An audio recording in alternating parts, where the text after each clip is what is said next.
नमस्कार। मैं पवन खत्री। आप देख रहे हैं इंडिया न्यूज़ टाइम और आज हमारे साथ फिर से पीलीभंगा विधायक धर्मेंद्र मोती जी हैं, जो मौजूदा में विधायक भी हैं और इनको बीजेपी से टिकट मिली है। तो आज इनसे पूछेंगे कि चुनावी रणनीति इनकी क्या है। सर, सबसे पहले स्वागत हो। राम राम साहब, आप मेरी बात पर बता रहे, आपका धन्यवाद, बहुत बहुत स्वागत। सर, अगर आज आपको द्वारा भाजपा ने आप पे विश्वास दिखाया है तो आप क्या कहना चाहेंगे भाजपा के आधार? मैं पार्टी के शीर्ष नेतृत्व को, राष्ट्रीय अध्यक्ष जी को, अमित शाह जी को और प्रदेश नेतृत्व को, सीपी जोशी जी को, बसवराज जी को, राजेंद्र राठौड़ जी को, सतीश जी पूनिया को और जितने भी गजेंद्र सब लोगों का आभार व्यक्त करता हूँ। उन्होंने एक न्यायोचित बात की है। टिकट अनेकों मांगते मांगनी होती है, टिकट मांगने की होती है, पार्टी कार्यकर्ता आखिरी बनता है।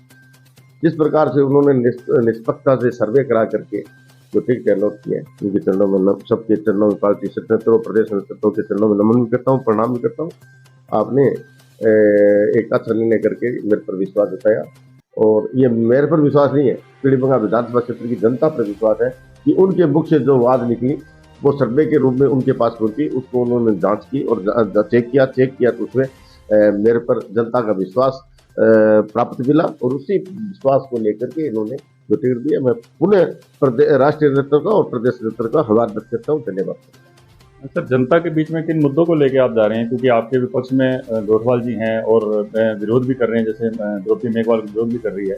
तो आप किन मुद्दों को लेके से जनता में जाएंगे? देखो, मेरा कोई व्यक्ति विरोध तो है नहीं। मैं 5 साल तक प्रतिपक्ष विधायक रहा और जिस प्रकार से जो मेरे से बना वो क्षेत्र के लिए किया और प्रतिपक्ष के होने के नाते से कांग्रेस की सरकार थी, उन्होंने मेरे साथ नहीं, क्षेत्र की जनता के साथ कुत्राघात किया। काफी समस्या ऐसी थी, उनको उन्होंने हल नहीं होने दिया। जैसे सैम के निजात के लिए एक प्रोजेक्ट तैयार और पिछले तत्कालीन भारतीय जनता पार्टी सरकार ने 300-350 करोड़ रुपए का प्रोजेक्ट पड़ा था, उसके कागज भी तैयार हो गए, पर सरकार ने सोचा कि यहाँ बीजेपी विधायक है, इसलिए जनता को लाभ ना मिले, पर उसको अब हम जैसे ही हमारी सरकार स्थापित हो जाएगी उसी दिन से लागू करा देंगे।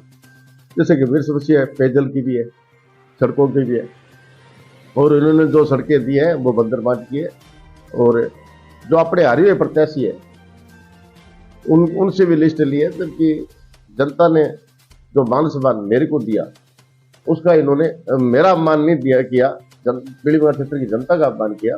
और जो चीजें होनी थी, पीलीभंगा हॉस्पिटल का मामला था जो जर्जर हालात के अंदर था, इन्होंने आदर्श सीएससी भी उसको घोषित करवाई थी, मेरे साइन करवाए थे, लेटर दिया था मेरे से, पर तो उन्होंने ये कहा था कि हम 1 करोड़ रुपए प्रति साल इस पर खर्च करेंगे, पर तो 5 बजे खर्च नहीं किए। और जिस प्रकार से पीलीभंगा जनता की जो भावना थी उसको मैंने समझा और 1.25 करोड़ रुपए एमएलए कोटे से देकर के आज वो बिल्डिंग बन रही है। और वो आदर्श सीएससी के माध्यम से जो उन्होंने छोटी घोषणा की थी उसमें से पीलीभंगा के हॉस्पिटल के अंदर एक छोटी कोड़ी दी है, ये पीलीभंगा की जनता सदस्य भी है। और जिस प्रकार से आज क्षेत्र के अंदर देखें, जिस प्रकार से आम जनता अत्याचार हो रहे हैं, प्रशासन का बोलबाला अधिक है, कोई यहाँ कहने सुनने वाला नहीं है और प्रशासन से और इसकी बात हम ऊपर करें वो इसलिए इग्नोर कर देते हैं कि बीजेपी की विधायक है, पर इग्नोर वो मेरे को नहीं करे, वो पीलीभंगा क्षेत्र की जनता कर रहे हैं। और जनता निश्चित आने वाली 25 तारीख को जवाब देगी और जो पीलीभंगा जनता की भावना है वो स्पष्ट और साफ सुथरी जाहिर हो रही है कि वो धर्मेंद्र मोती की तरफ देख रहे हैं। और जो मैंने इस सरकार से लड़ झगड़ काम किए उसमें पीछे नहीं रहा, काम जरूर करे इस सरकार से, पर रैंक करके करवाए, विधानसभा में बोल करके करवाए और जनता की ताकत मेरे साथ थी। पीलीभंगा और रावसर कॉलेज का मामला हो, बार बार मैंने विधानसभा में उठाई, मिली। रावसर और पीलीभंगा में एडीसी कोर्ट का मामला था, वो मैंने बार बार उठाया, पर रावसर में नहीं दिया। गोलवाड़ा नगर पालिका का मामला था, जो गोलवाड़ा निवादन और त्यागन दोनों पंचायतें थी, उनका हक भी बनता था। लगातार 3 साल तक संघर्ष करके 5वें साल सरकार को झटक मार करके विधानसभा में घोषणा करनी पड़ी, वहां नगर पालिका स्थापित होगी, पर स्टे आ गया उसका, तो वो गांव के लोग जाने, हो सकता है आगे उस स्टे का कुछ निस्तारण होगा। जो गंभीर समस्या और थी, जैसे पीलीभंगा और ब्रिज की बात थी, रावसर पीलीभंगा सड़क पर जो मेगा हाईवे है उस पर, तो उसमें मैंने बार बार उसके प्रश्न उठाए और बार बार सरकार से निवेदन किया और भारत सरकार के उच्चांग इनके पास एक लेटर आया। पर इन्होंने अभी एक मैं लेटर आपको दे भी दूंगा, 15 लाख रुपए डीपीआर के लिए स्वीकृति के लिए प्रस्ताव तैयार किए। अब भेजे नहीं भेजे उनका काम है, पर उन्होंने मान लिया कि पर ये निश्चित जो ओवरब्रिज है ये हमारे लिए नासुर है, जो इस नासुरता को दूर करेंगे और निश्चित बढ़ते ही वो ओवरब्रिज बनाएंगे, जिसके कारण से आम जन को, क्योंकि इधर से 20-25 जितने गांव या राव सड़क जाने वाले लोग घंटे घंटे उस पर फाटक पर परेशान होते हैं, और जो हनुमानगढ़ सूरतगढ़ जो हाईवे है वो भी जाम हो जाती है। ये गंभीर समस्या है। तो राज्य सरकार ने जो अपने हिस्से की राशि थी उसकी स्वीकृति न जारी करने के कारण भारत सरकार ने तय कर दिया कि हम ये इसके पैसे जारी कर देंगे। पर राज्य सरकार ने जो प्रस्ताव लेना था और प्रस्ताव में जो अपनी वित्तीय स्वीकृति जारी करनी थी कि हम इतने पैसे कर, वो लेटर दे दिया। कारण कि मैं भाजपा के विधायक, क्षेत्र की जनता की जो आम समस्या थी उस पर ध्यान नहीं दिया, सिर्फ एक भारतीय जनता पार्टी के विधायक को टारगेट बनाकर ये इन्होंने किया। पर ये टारगेट कितने दिन बनाएंगे ये आप भी जानते हो और मैं भी जानता हूँ। अब इनके दिन लग गए। निश्चित पीलीभीत के अंदर ओवरब्रिज बनेगा और आम जन को राहत मिलेगी। अगर हम बात करें सर, अभी जनता जो कुछ काम रह गए हैं जो इस सरकार में नहीं कर पाया और मौजूदा विधायक में नहीं कर पाए, तो वो कौन से कार्य रह गए और सर उसको किस तरह से पूरा कर पाएंगे? जिस तरह की शिक्षा की दृष्टि देखिए, जो कमरे सुरक्षित शिक्षा माध्यम से देने थे वो हमें नहीं मिले। आजकल स्कूलों की स्थिति ये नहीं है, बच्चे बाहर पढ़ रहे हैं, बच्चों के पास फर्नीचर नहीं है, सेम की समस्या गंभीर समस्या है। और सेम की जो भूमि सुधार करनी है, बंजर भूमि बन गई, उसके सुधार के लिए हम प्रयत्न करेंगे ताकि काश्तकार अपना सही ढंग से गुजारा कर सके और उस जमीन में खेती कर सके।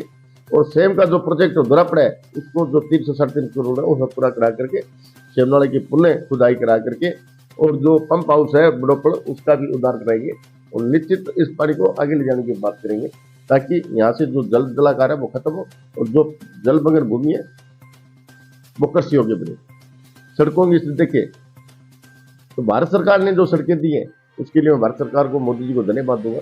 इन्होंने 321 करोड़ रुपए की हनुमानगढ़ टू पक्का सारना टू केचिया गोलवाड़ा 321 करोड़ रुपए की सड़क दी। अब उसको आपको उदाहरण देना चाहता हूँ। उस सड़क के अंदर भारत सरकार के मंत्री माननीय नितिन गडकरी जी आकर के उद्घाटन कर दिया और उसके बाद जो राज्य सरकार के अधिकारी थे उन्होंने उस भूमि का आज तक अधिग्रहण नहीं किया। जिन काश्तकारों को जो मुआवजा मिलना था उनको मुआवजा नहीं दिलवाया और जिन काश्तकारों से जमीन हैंडओवर लेनी थी सरकार को वो नहीं की और पैसे भारत सरकार गए पड़े। और शहर का बीच का पार्ट एक ऐसा पार्ट था जो गंभीर था, परंतु वो ये देखिए ये शहर का ये पार्ट बाईपास बन गया तो हो सकता है हमारे से लोग दूर हो जाएंगे।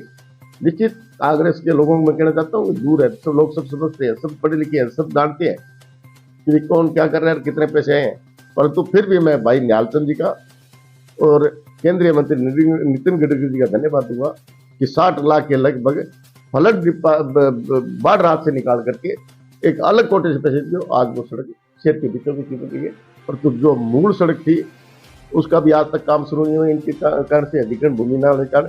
और जो पीढ़ी गोल वाले लोगों को बाईपास की सौगात मिली थी जो स्वीकृत है, पैसे आए हुए, फिर भी सरकार ने उन किसानों से भूमि अधिग्रहण न करके न उनको पैसे दे करके एक आम जन के साथ छल किया है, कपट किया है और लोगों को गुमराह भी करने की कोशिश की है। परंतु तो लोग जान चुके हैं पैसे, मैं आज दवा के साथ कहता हूँ खाते में पड़े हैं, लोगों को मुआवजा देना था वो पैसे खाते में पड़े हैं। परंतु इनकी कौन सी नीति वहाँ अड़ाई इन्होंने जिसके कारण से वो आज का मजबूरा पड़ा। उसके बाद जो टूटी हुई सड़कें जो 20 साल पहले बनी, 10 साल पहले बनी, आज तक उन पर कार्य नहीं किया। उनका शुद्धिकरण करेंगे और जो ग्रामीण सड़कें जो विधानसभा में घोषणा मुताबिक हमें सड़कें मिलती थी उसमें आधी सड़कें तो रोड गोल कर देते थे। हमें तो मात्र 10% को 1-2 सड़कों से पास लेते। तो वो सड़कें जो मुख्य काम है, जो मुख्य क्षेत्र है उसको जोड़ने के लिए मैं अहम भूमिका निभाऊंगा। और इसके साथ साथ पक्के खालों का भाग इंदिरा गांधी पक्के खाले हमारे जर्जर हो चुके हैं जो 80, 70 और 80 के बीच बड़े थे, आज वो जर्जर हो चुके हैं। उन खालों का पुनर्निर्माण कराएंगे और जो इंदिरा गांधी योजना का पूरा पानी है उसको पूरा लेंगे, लोगों को पूरा दिलाएंगे पानी की। और जिस प्रकार हाल ही गुलाबी सुंडी के नाम पर जो नुकसान हुए काश्तकारों का, प्रदेश सरकार ने एक मुश्त आदेश कर दिए कि हम नुकसान की भरपाई करेंगे, हम सर्वे के आदेश कर दिए। पर आज भी दावे के साथ कह सकता हूँ कि मैंने बार बार इनसे बात की, कलेक्टर साहब से बात की, मैंने दोनों एसडीएम से बात की, तो उन्होंने कहा जी हमने 33% दायरे में आता है, हमने 45 से 55% मान लिया। मैं खुश हुआ। फिर मेरे दिमाग में वापिस टेलीफोन किया, 45 से 55 किन लोगों को माना? आपने क्या प्रत्येक खाते तक अध्ययन किए? प्रत्येक काश्तकार के खेत तक आप पहुंची हो? कौन से बीघे में कितना नरमा है, कितना कपास है, कितना गुआर है, कितना मूंग है? ये आकलन नहीं किया इन्होंने, और लोगों को पटवारी लोग गुमराह करते रहे। इन्होंने आदेश तो जरूर कर दिए, पर जिस प्रकार से प्रत्येक काश्तकार जो नुकसान हुआ उसके खाते का आकलन नहीं किया, जिसके कारण से गांव काश्तकारों से मजाक किए। और वो हमारी सरकार आई तो निश्चित आएगी, निश्चित उस बात को उठाएंगे और उन काश्तकारों को जो नरमे की खेती में नुकसान है उसकी भरपाई करने का प्रयत्न करेंगे। क्योंकि काश्तकारों के बहुत बड़ा नुकसान हुआ, काश्तकार इतना पिछड़ गया कि 5 साल तक काश्तकार उठने में समर्थ नहीं होगा। ये मैं काश्तकार बेटा हूँ, इसलिए मैं समझता हूँ। गुलाबी सुंडी प्रकोप के कारण से, और जैसे बीज की बात है उसकी बात करेंगे, ताकि पहले अलग थैली आती थी बीटी की, वो अलग से बात करेंगे। और बीटी के नाम पर हमारे साथ किसी के दबाव में उठा खाता है तो उसके लिए संघर्ष भी करेंगे, और उस बीटी के साथ जो बीटी की जो मापदंड है उसी हिसाब से आप बीज प्राप्त करने की कोशिश करेंगे, ताकि हमारी काश्तकारों के साथ आगे किसी प्रकार का नुकसान ना झेलना पड़े, और किसी प्रकार से नुकसान ना झेलना पड़े, और किसी प्रकार से इधर उधर देखना पड़े। खासकर समृद्ध रहे, सुखी रहे, ये मैं कामना करता हूँ। जैसा कि विधायक जी, अगर आप माने हनुमानगढ़ गंगानगर के हम विधानसभा कवर कर रहे हैं, 11 विधायक हैं हनुमानगढ़ में, आप सबसे ईमानदार और शरीफ विधायक माने जाते हैं, नेता माने जाते हैं, तो इसका क्या कारण है? ये काम क्या, मैं तो एक गरीब घर से हूँ। मेरा घर देख लो आप, मेरा घर देख लो, और मेरे बाप दादाओं की जो मेहनत थी, जुटी बना करके लोगों की सेवा की, उसका फल मुझे प्राप्त हो रहा है। और मैंने भी ये ठान लिया है कि धर्मेंद्र, तेरे को एक मोची का बेटा होने के नाते से, एक गरीब घर का व्यक्ति होने के नाते से, भारतीय जनता पार्टी ने तेरे पर इतने उपकार किए हैं, उसको मैं 7 जन्म भी नहीं मिलूंगा। और मुझे 5 ही बार टिकट मिली होती है, 2 बार मैं पार्टी के सिंबल पर एमएलए रहा हूँ, और तीसरी बात जनता की दरबार में जाऊंगा, उनके चरणों में नमन करूंगा और मेरा निवेदन स्वीकार करेंगे। और मैंने इस पद को सेवा की भावना से समझते हुए, सेवा के पर्पज से मैंने काम करना शुरू किया। और आज मैं फिर भी कहता हूँ, ये धर्मेंद्र मोदी के दामन पर यदि को 5 रुपए का दाग साबित करूँ, उस दिन मैं चुनाव नहीं लड़ूंगा, उस दिन मैं चुनाव नहीं लड़ूंगा। सेवा की भावना से, सेवा का पद होने के नाते से इस पद को कलंकित नहीं होने दूंगा। और जो संगठन विचार परिवार है, महाराष्ट्र से जुड़ा हुआ, मेरी प्राथमिक वर्ग और प्रथम वर्ष की हुई है, और जो एकदम साफ सुथरे संगठन है और जिन्होंने मेरे पर विश्वास किया है, उनको भी धर्मेंद्र मोदी अपने माध्यम से किसी प्रकार से उनको नीचा नहीं दिखाएगा। और जहां जब भी जितने दिन पद पर रहूंगा, उतने दिन ईमानदारी से और निस्वार्थ भावना से जनता की सेवा करूंगा। ये मेरा लक्ष्य है, ये मेरा धर्म है, ये मेरा कर्तव्य भी है। और अच्छा कर्म करूंगा तो निश्चित जनता मेरी तरफ देखेगी। और मैं अच्छे कर्म किए तो मैं निश्चित कह रहा हूँ कि जो सर्वे हुई है, 5 हुई है, 7 हुई है, सब सर्वे में मेरा टॉप नंबर है। जनता को मैं नमन करता हूँ, प्रणाम करता हूँ। उन्होंने एक सही आदमी की परख करके सर्वे के अंदर जो भी सर्वे रहे, अब मेरे पता नहीं कहाँ से कौन सी कंपनी आई, फिर भी जनता ने एक मुख होकर के धर्मेंद्र मोदी का नाम दिया, जिसके कारण से आज मुझे 5वीं बार राष्ट्रीय नेतृत्व ने, प्रदेश नेतृत्व ने टिकट दिए। मैं उनको भी धन्यवाद देता हूँ, उनके चरणों में नमन करता हूँ, प्रणाम भी करता हूँ कि आप एक सच्चे पार्टी के सिपाही की परख। अभी हम बात करें सर, पीलीभंगा विधानसभा के क्षेत्र की बात करें, तो वहाँ की जनता से आप क्या अपील करना चाहते हैं? जनता से मैं ये अपील करना चाहता हूँ, 5 साल इस पद पर रहा हूँ, 5 साल 2003 से 8 तक मैं पद पर रहा, उस वक्त मैं राज में था।